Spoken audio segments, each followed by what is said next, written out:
Hello, my name is Carl Foster. I'm currently enrolled in EDU633, Principles of Design and Management in Education Technology and Online Learning. Today I'll be doing my presentation on return on investment and how it relates to instructional design.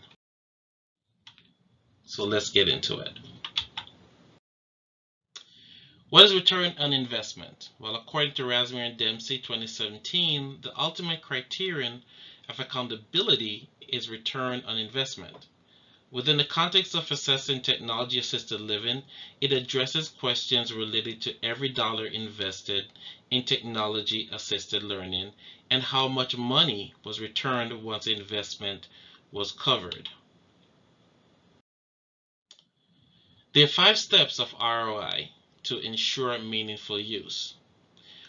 ROI must be provided with other performance measures in order to be useful. There are 5 levels of ROI evaluation paradigm, which has established or was established in the 1970s.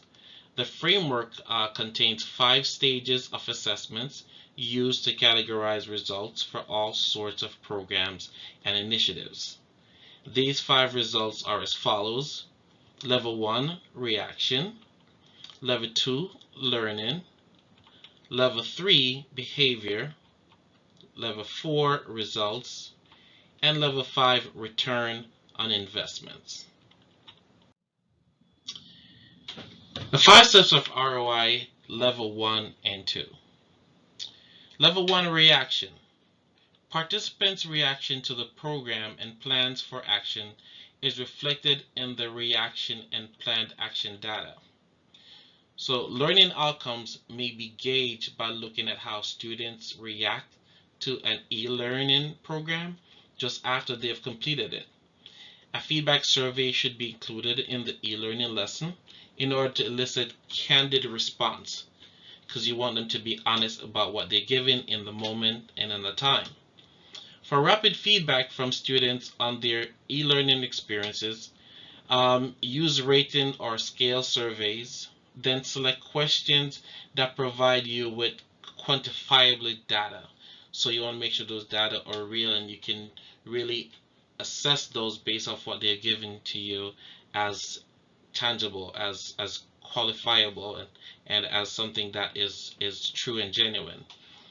Level 2, which is learning, a participant's learning data shows how much they have learned about their own strengths, weakness, and potential growth areas, as well as the necessary skills to succeed. So, was anything learned by the end user?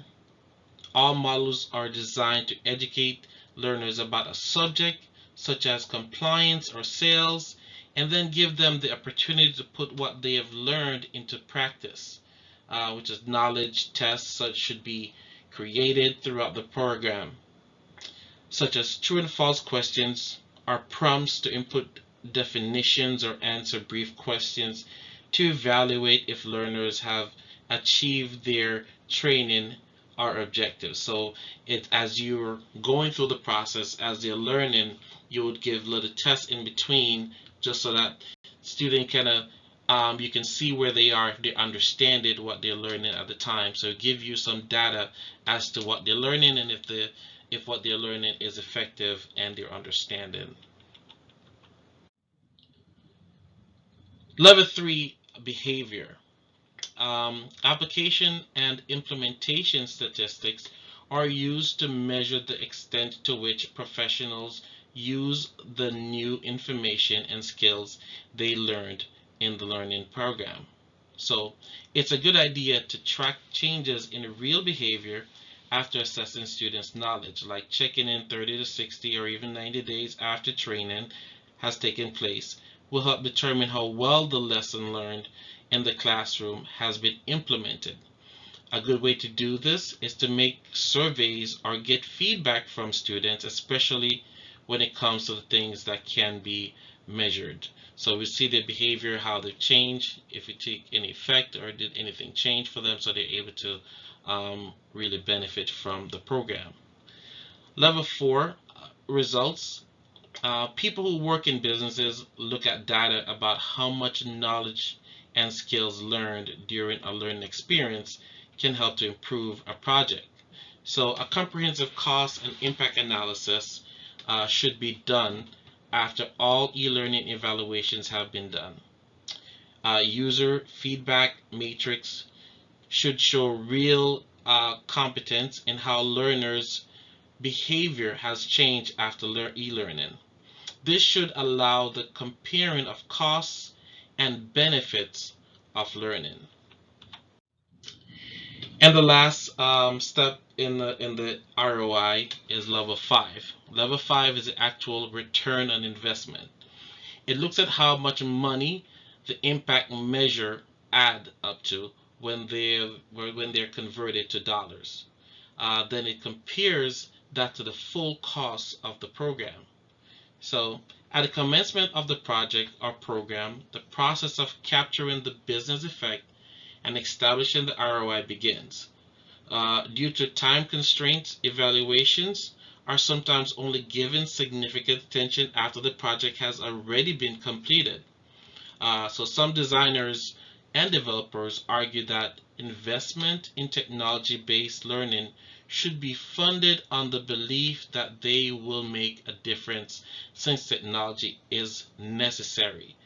So in this step, a lot of time developers do not actually want to go through the full process of the ROI because they have a fear that it might not show the full value, and they think that it will show the full value in the end. It will actually work out to the benefit of the students. The value at the end may show something on an ROI as if they're lost, as if it's not worth it. But developers think in the end that their product is worth it, and then it will bring value as technology increase and help students to do a better job, especially learning.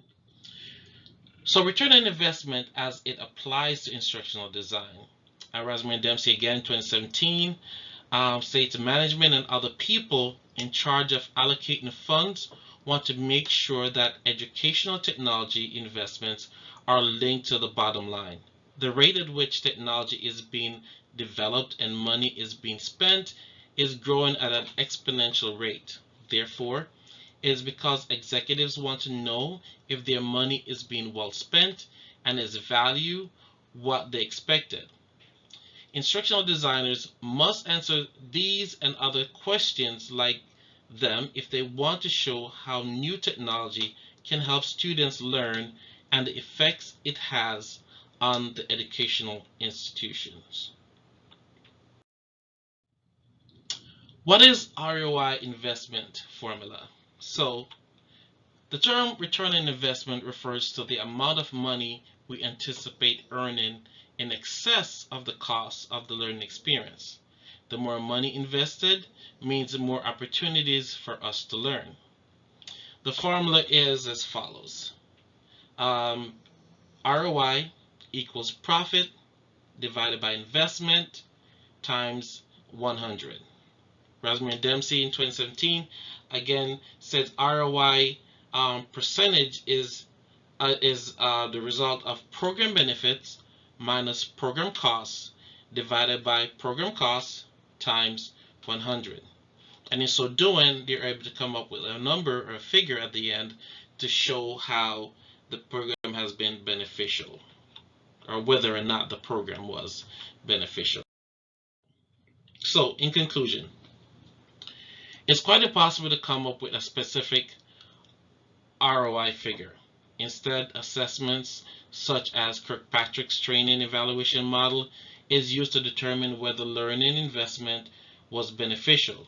By including Kirkpatrick's 4 phases of assessment, you may acquire a fuller view of how e-learning has affected users and the bottom line. The return on investment is a gold standard for determining a company's performance. It addresses the question and how much profit or loss was generated as a result of a project. I thank you for taking the time to listen to me, and I hope that this will be good for you and a blessing, and that you completely understand the process from this presentation. Thank you.